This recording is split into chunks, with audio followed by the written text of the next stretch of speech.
Assalamualaikum warahmatullahi wabarakatuh. Salam sejahtera bagi kita semua. Shalom, Om Swastiastu, Namo Buddhaya, salam kebajikan, Horas. Halo kawan pajak, senang sekali bertemu kembali bersama kami Podcast Pajak PP 030, Cerdas, Patuh, Peduli, Kontribusi.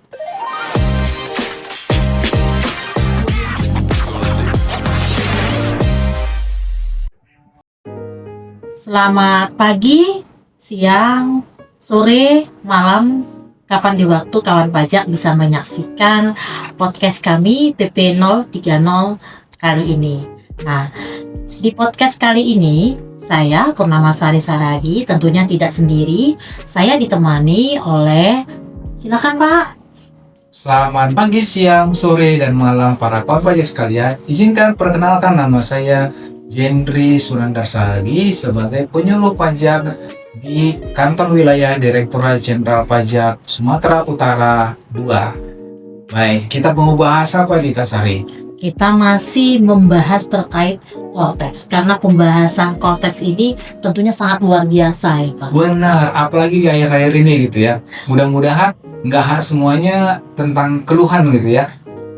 Kita juga harus melihat benang merahnya bahwa Cortex ini adalah niat baik Direktorat Jenderal Pajak untuk bisa melayani kebutuhan para wajib pajak lebih mudah, lebih gampang, dan juga kita semua bisa melakukan kepatuhan wajib pajak secara sukarela dengan baik.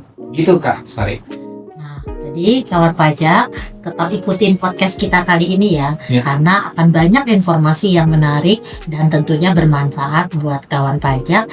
Bagaimana teknik pelaporan SPT tahunan tahun pajak 2025 nanti menggunakan Cortex di tahun 2026 yang kurang lebih sekitar 3 bulan lagi akan kita segera sampaikan SPT-nya. Iya. Nah, pada podcast kali ini tentunya kita akan membahas secara tuntas bagaimana sistem terbaru dari Direktorat Jenderal Pajak yang akan menjadi teman baru kita dalam melaksanakan hak dan kewajiban pajakannya kita. Iya, tepat sekali Kak Sari.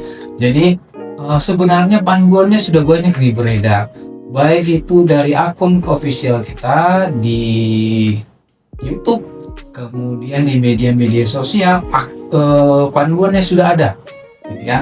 Nah, kita akan berbicara panduan secara kita jabarkan secara lisan, nanti secara lebih detail para kawan pajak bisa menyaksikan panduan tersebut, gitu ya. Kami akan membagikannya dalam beberapa segmen. Kemudian silakan para kawan pajak menikmati, terutama gitu ya, terutama kita wajib pajak orang pribadi. Nah, ini kita akan bahas gitu, Kak Sari. Kita masuk di segmen pertama nih kawan pajak. Kita akan bahas terkait pergeseran paradigma dan keunggulan Cortex. Ya. Apa sih Bang perbedaan Cortex DJP yang saat ini kita sudah gunakan dengan sistem lama yaitu DJP online? Bentar. Ini pertanyaan yang sangat menarik ini para kawan pajak sekalian. Mungkin juga menjadi pertanyaan dari seluruh kawan pajak yang menyaksikan gitu ya. Kenapa sih dulu harus berubah gitu ya? DJP online ini kan sudah baik gitu ya, sudah enjoy ya, kita gunakan ya, sudah gampang misalnya kan, kemudian sudah eye catching, menarik tampilannya, fitur-fiturnya juga sudah cukup mengakomodir gitu ya. Nah, ternyata para kawan pajak, sistem ini sudah lama direncanakan ya Direktorat Jenderal Pajak. Ada peraturan pemerintahnya, harus ada sistem baru di mana yang lebih simpel, lebih valid datanya, sehingga di data-data yang ada dimiliki oleh DJP itu merupakan data yang bukan asumsi tapi real gitu ya. Nah, nyata gitu ya, faktanya gitu kan? Jelas. Iya, semua prinsipnya, datanya sudah sebenarnya gitu, sudah kan valid gitu sudah ya, valid Pak, ya? Jadi kan kemudian sistem kemarin gini Kak Sari, sistem kemarin itu parsial sifatnya. Parsial maksudnya seperti apa? Ada e-filing untuk kita lapor, ada dia e-bupor, ada dia e-faktur. Jadi kita harus memasukkan atau login ke masing-masing aplikasi tersebut, sehingga agak sedikit lebih rumit. Nah, sekarang semuanya satu pintu, ya, semua satu pintu di aplikasi portal terpadu berbasis web. Artinya kita tidak perlu lagi berpindah-pindah aplikasi, berpindah-pindah web, ya. Mulai dari pendaftaran, jadi IREC-nya kita kesampingkan, gitu kan. Dari pembayaran, berarti kita kesampingkan e-billing-nya, gitu kan. Kemudian ketika pelaporan, e-filing-nya semua sudah ada di akun Cortex kita. Jadi lebih simpel. Ini bagian dari apa yang harus dilakukan oleh Direktorat Jenderal Pajak, yaitu simplifikasi aplikasi, gitu Kak Sari. Jadi sudah jelas ya kawan pajak, ternyata tadi disampaikan oleh Pak Jendri bahwa itu mudah, kemudian datanya juga sudah tervalidasi, kemudian juga efektif dan efisien. Benar. Tentunya karena kita tidak berpindah-pindah aplikasi. Benar. Nah, ini banyak sekali keunggulan. Jadi poin utamanya itu adalah DJP membuat sistem Cortex DJP ini dengan tujuan untuk memudahkan kita sebagai wajib pajak dalam melaksanakan hak dan kewajiban perpajakannya kita, sehingga lebih sederhana dan data yang kita miliki juga tervalidasi. Benar. Nah, Ya. di samping itu tadi nih yang sudah disampaikan oleh Bang Jendri. Ya. Karena saya liwah ini panggil Bapak, panggil apa aja lah ya. gitu ya. Kita sepakati Iya, lah ya Bang iya. ya. Nah, jadi Bang, apa sih keunggulan utamanya di samping yang sudah tadi Abang sampaikan? Apalagi nih keunggulan Ya, utama dari keunggulan Cortex ini? utamanya pertama itu Kak Sari, yaitu datanya sudah otomatis terintegrasi, gitu ya. Sistem ini secara otomatis menarik data relevan, data yang diterbitkan atau yang telah dilakukan oleh berbagai pihak. Misalnya contohnya kita bekerja di PTA, dia menerbitkan bukti potong atas nama kita, gitu kan, sehingga data tersebut akan terkirim secara otomatis ke akun Cortex kita.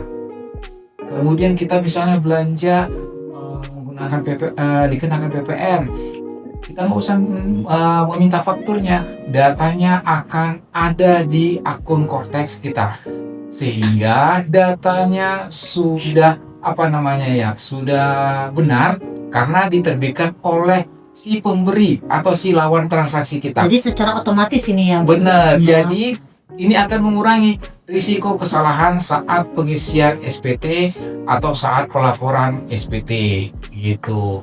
Kemudian tampilannya 360 derajat atau 360 degree.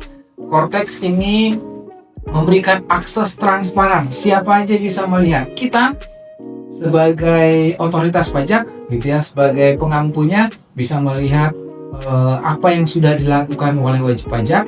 Wajib pajak juga akan bisa melihat apa yang telah dilakukannya, gitu. Baik pelaporan, pembayaran, penerbitan bukti potong dan sebagainya yang terkait dengan hak dan kewajiban perpajakan. Jadi dalam satu pintu, dalam satu dashboard. Nah, semua riwayatnya itu lengkap dan bisa diakses secara mudah. Ya. Kemudian akses yang saya melanjutkan tadi, aksesnya kapan aja dan bisa di mana aja. Karena basisnya web, jadi kita bisa tinggal klik atau masuk ke cortexdjp.pajak.id, bisa kita akses. Yang kita butuhkan apa? Paling cuma laptop sama paket data. Kalau nggak ada paket datanya, kita juga nggak bisa masuk ke webnya. Tapi sepertinya di Indonesia semua sudah. Iya, bisa. Jadi kita nggak perlu menginstal aplikasinya atau ambil datanya pindahkan, nggak perlu, karena basisnya adalah web. Kita login, data kita sudah ada di web tersebut.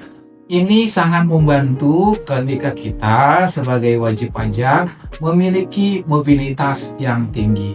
Itu Kak Sari.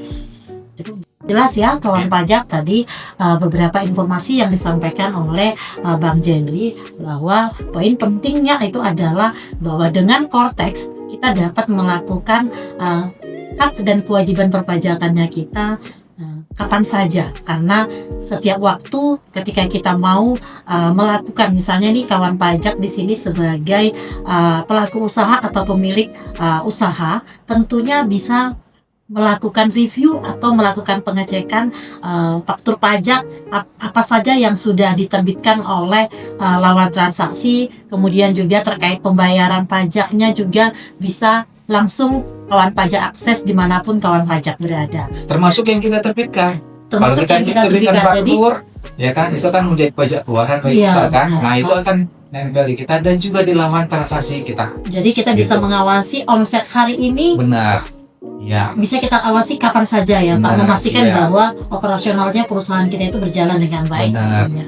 Nah, jadi cukup luar biasa ya kawan pajak, karena ini sangat membantu kita sebagai wajib pajak. Nah, sekarang kita masuk di segmen kedua nih kawan pajak, terkait bagaimana persiapan wajib pajak dan apa yang harus dilakukan wajib pajak untuk dapat melakukan untuk dapat mengakses akun Korteksnya sendiri. Benar, ini pertanyaan yang paling mendasar ya para kawan pajak sekalian.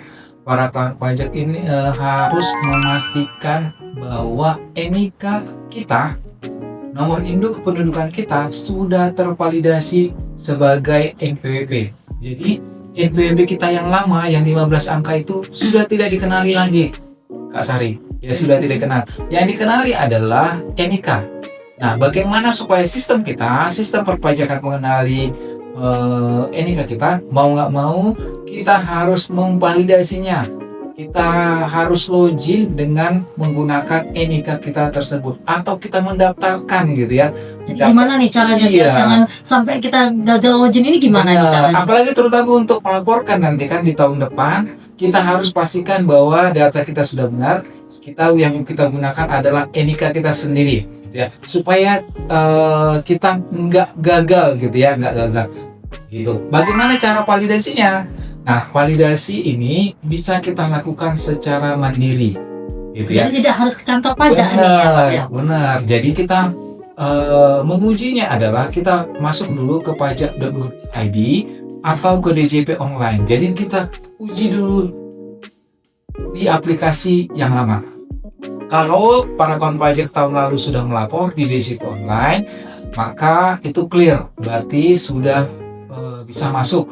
Kemudian pertanyaan berikutnya, apakah kita sudah melakukan pemadanan, gitu kan? Ketika pelaporan kemarin kita belum melakukan pemadanan, nah ini agak sedikit lebih ribet, maka kita harus uji ya datanya atau uji tahapannya yang sudah kita lakukan, apa kita lakukan atau tidak. Maka kita lihat di profil di DJP online ya. Nanti masukkan ada tandanya nggak? Benar. Nanti di situ ada di profil kita. Nah, itu akan ada beberapa menu. Pertama alamat kah, kemudian data kita, kemudian tentang pekerjaan, anggota keluarga. Kalau datanya sudah valid, maka itu sudah berhasil gitu ya. Ada tanda centang, tanda benar gitu ya. Ya, jadi itu sudah tervalidasi. Nah, setelah tervalidasi, apa yang harus kita lakukan?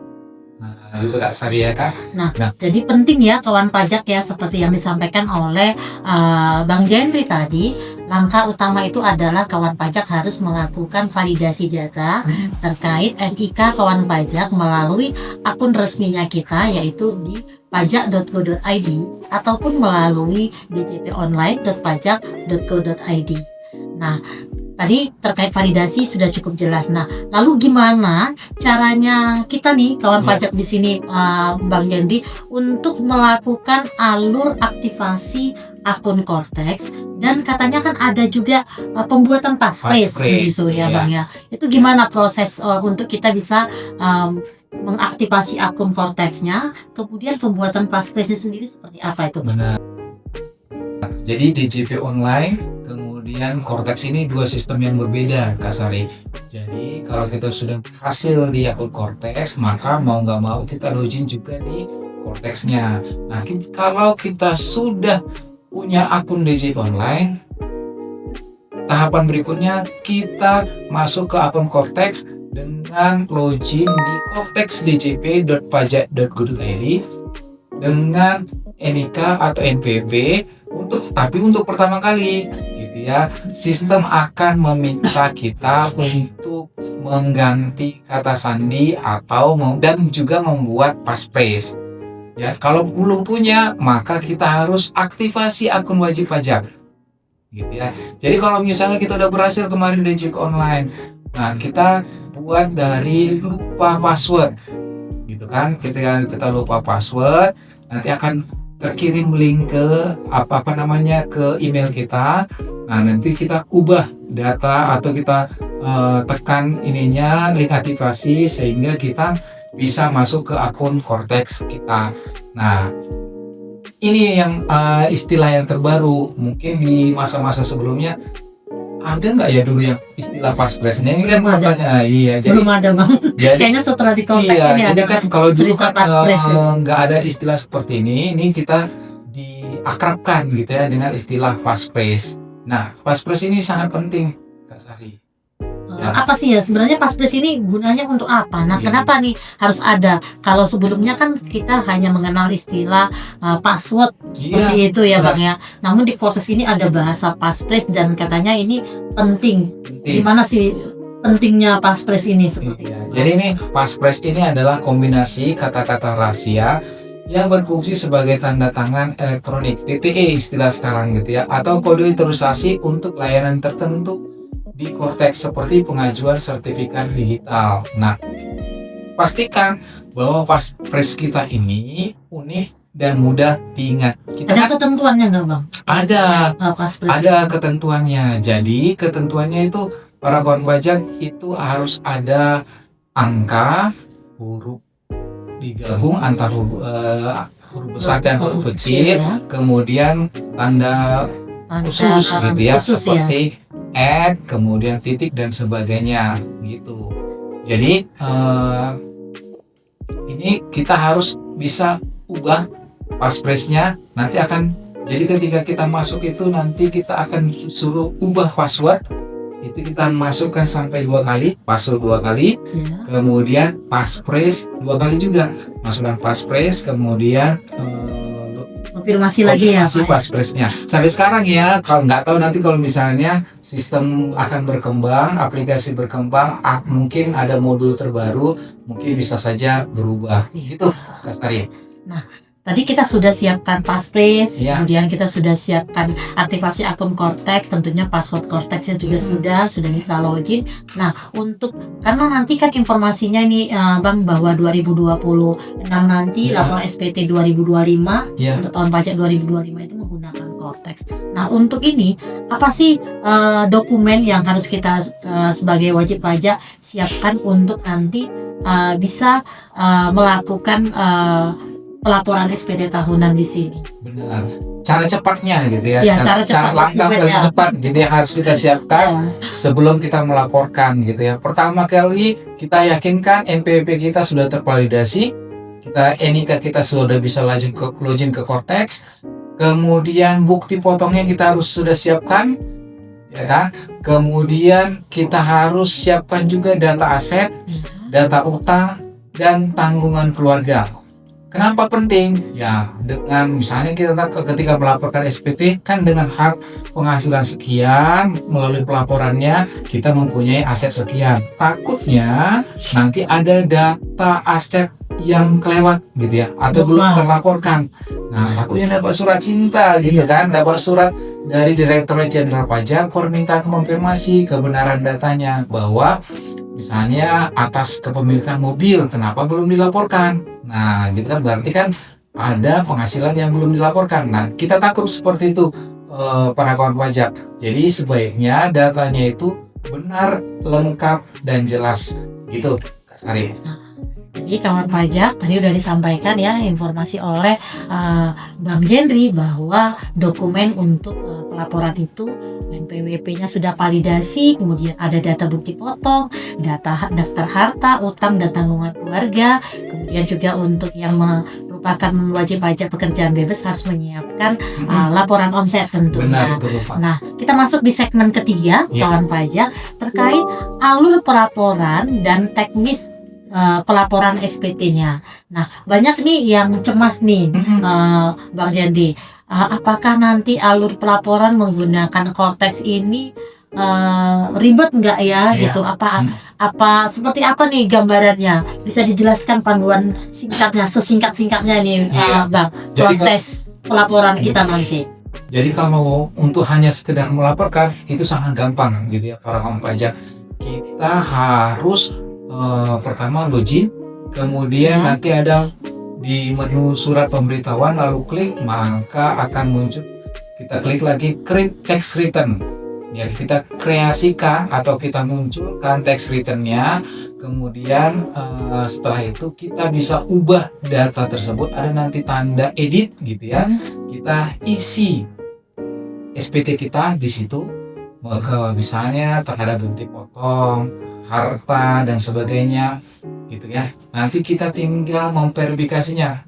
Kedepannya Cortex ini direncanakan akan pre-populated gitu kan. Pre-populated apa? Otomatis bukti potong tadi akan nyantol di akun Cortex kita. Iya, akun wajib pajak. Akan terisi otomatis. Tapi sampai sekarang itu masih dalam proses ya, masih dalam tahap pengembangan.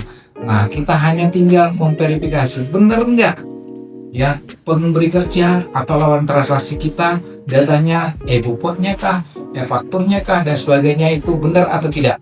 Kita verifikasi, kita validasi gitu ya. Kemudian ketika pengisian sudah selesai, kita harus lakukan verifikasi ulang, kita lihat mana yang kurang. Nah, ketika sudah selesai, kita mau laporkan lapor SPT. Kemudian nanti kita akan ditampilkan. Kalau misalnya dia nihil, tinggal lapor. Tapi kalau misalnya kurang bayar, akan meminta bayarnya melalui kode billing atau pakai deposit pajak. Kalau ada depositnya selesai. Otomatis ya Pak ya, langsung dia mengambil uang dari deposit kita, dari tabungan kita gitu kan.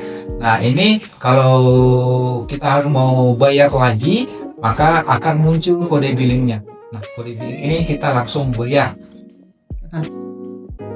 Untuk kode billingnya apabila kawan pajak tadi sudah disampaikan oleh Bang Jedi, jadi pilihannya apabila ada perhitungan pajak kurang bayar yang masih harus dibayar oleh wajib pajak, maka tentunya akan terbit yang namanya kode billing. Nah, kode billing ini kawan pajak tinggal melakukan penyetoran di bank-bank persepsi atau melalui bank perbankan secara online atau melalui kantor pos.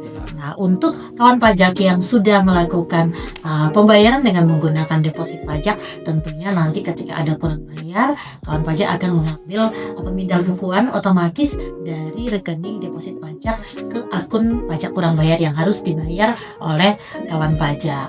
Nah, ini pertanyaan juga yang paling sering ditanyakan ini Bang. Gimana kalau terjadi kegagalan login atau misalnya kendala teknis, kita bisa terhindar dari yang katanya server lambat lah. Benar. Ya namanya aplikasi ya Bang ya, pasti kendala ya. Kendala-kendala sedikit seperti itu. Gimana cara kita mengatasi? Jadi permasalahan itu kita bahas satu-satu ya. Kalau gagal login itu gimana? Dari pengamatan kita, analisis kita, kalau gagal login itu biasanya NIK kita atau NPWP kita belum valid, atau kita data kependudukannya masih salah. Apa yang kita lakukan? Silakan datang ke kantor pajak atau ke KP2KP terdekat ya. Kemudian di situ akan dipandu. Kalau misalnya data kependudukan yang salah, itu akan ada arahan seperti apa. Silakan datang ke helpdesk atau ke petugas pajak yang ada di KPP atau di KP2KP. Nah, pertanyaan berikutnya, kalau server lambat itu gimana? Nah, itu server lambat memang tergantung dengan deadline ya Pak. Deadline gitu ya. Jumlah yang mengakses gitu kan. Pada jam-jam sibuk, terutama pada waktu masa-masa menjelang berakhirnya gitu ya. Menjelang berakhirnya masa pelaporan, misalnya pelaporan PPN sebelum tanggal 31 atau akhir bulan gitu kan. Kita lapor di tanggal 31 jam 11 malam gitu kan. Nah, itu akan butuh waktu gitu kan, butuh waktu sistem, ya udah sama maklum lah kita ya, butuh waktu sistem membaca keseluruhan laporan. Ya, jumlah aksesnya juga sangat berpengaruh gitu ya para kawan pajak. Jadi, untuk menghindarinya gimana? Nah, untuk menghindarinya kita harus melaporkan SPT-nya jauh hari sebelumnya. Kalau masih ada masalah, kita masih sempat gitu kan. Masalah tanggal 29, kita masih Ada sempat untuk 24 jam lagi. masih ada waktu untuk berkomunikasi dengan kantor pajak kah? Atau melalui komunikasi resmi DJP seperti kering pajak di 1500 200, kemudian ketika melalui live chat yang ada di pajak.go.id gitu kan. Nah, kalau misalnya sistemnya persiapan kita sudah baik, aplikasinya pas pada waktu itu masih belum overload, maka mudah-mudahan sistem akan menerima laporan kita. Gitu Kak Sari. Jadi kawan pajak hindari melakukan pelaporan pada jam-jam genting, artinya pada jam-jam yang sudah nyaris batas waktu pelaporan. Jadi lebih cepat kawan pajak lapor itu lebih baik tentu. Iya. Dan hasilnya tentu pasti lebih baik, karena apabila masih ada kalau misalnya ada hari di mana server kita ada masalah atau ada kendala jaringan, jadi kawan pajak tidak terlambat dalam pelaporan SPT kawan pajak.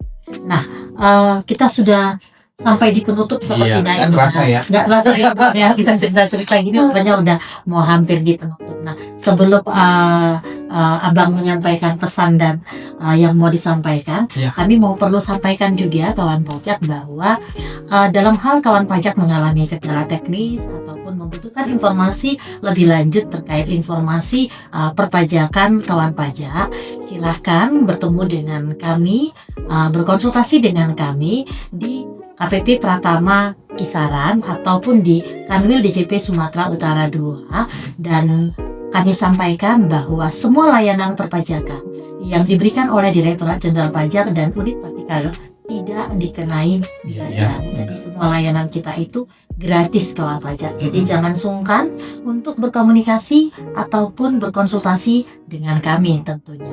Kira-kira ada pesan yang mau disampaikan nih Bang? Baik, untuk terima kasih. Podcast kita kali ini. Terima kasih. Pertama terkait dengan topik bahasan kita.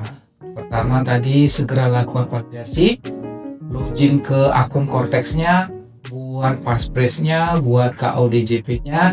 Kemudian ketika mau pelaporan nanti kumpulkan semua dokumen yang diperlukan, bukti potong, daftar harta.